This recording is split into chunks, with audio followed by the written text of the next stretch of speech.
حضرت لقمان حکیم نے اپنے بیٹے کو کہا 3 نصیحتیں تجھے کرنے لگا ہوں، یہ 3000 نصیحتوں کا خلاصہ ہے، اور ان میں بھی 2 کو یاد رکھنا، 1 کو بھول جانا۔ تو بیٹا ہمہ تنگوش ہو گیا، تو حضرت لقمان بولے جو نیکی کی ہے اس کو بھول جانا، جو نیکی کی ہے اس کو بھول جانا، اور موت کو اور اپنے رب کو یاد رکھنا۔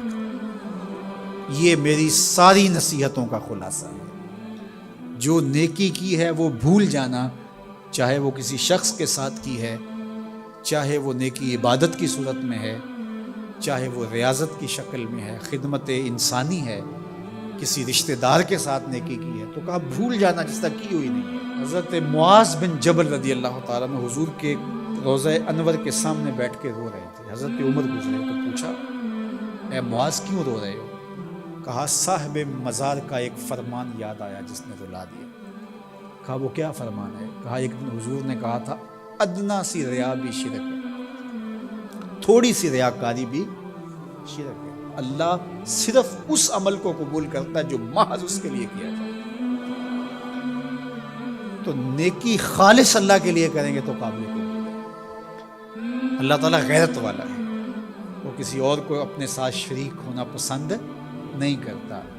تو جب بھی نیکی کرو، یہ ثلث دین ہے، انما الاعمال بالنیات۔ اس حدیث کو علماء نے کہا ہے تیسرا حصہ دین کا اس میں ہے کہ اعمال کا دار و مدار نیتوں پہ ہے۔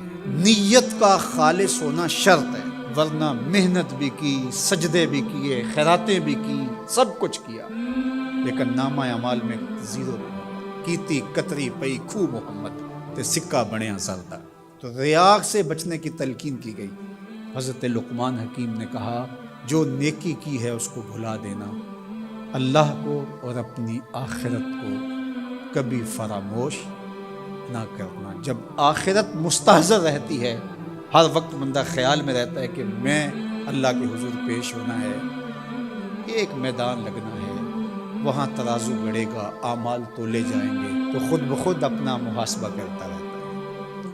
یہاں وہ کچہری خرید سکتا ہے، عدالتیں خریدی جا سکتی ہیں، تھانے یہاں بک جاتے ہیں، یہاں منصف بک جاتے ہیں، لیکن وہاں اللہ کی پولیس نہیں بکے گی، وہاں کے تفتیشی نہیں بکیں گے، وہاں کے تھانے، وہاں کی کچہریاں نہیں بکیں گی، وہاں ترازو پورا وزن تولے گا۔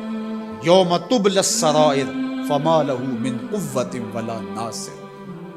فرمایا جس دن راز کھول دیے جائیں گے، کوئی کسی کی مدد نہیں کر پائے گا، اور نہ کوئی طاقت سے اپنے عیب کھلنے سے روک سکے گا۔ جب مستحضر ہوگا کہ میں اللہ کے حضور پیش ہونا ہے، ایک کچہری لگنی ہے، ایک عدالت لگنی ہے۔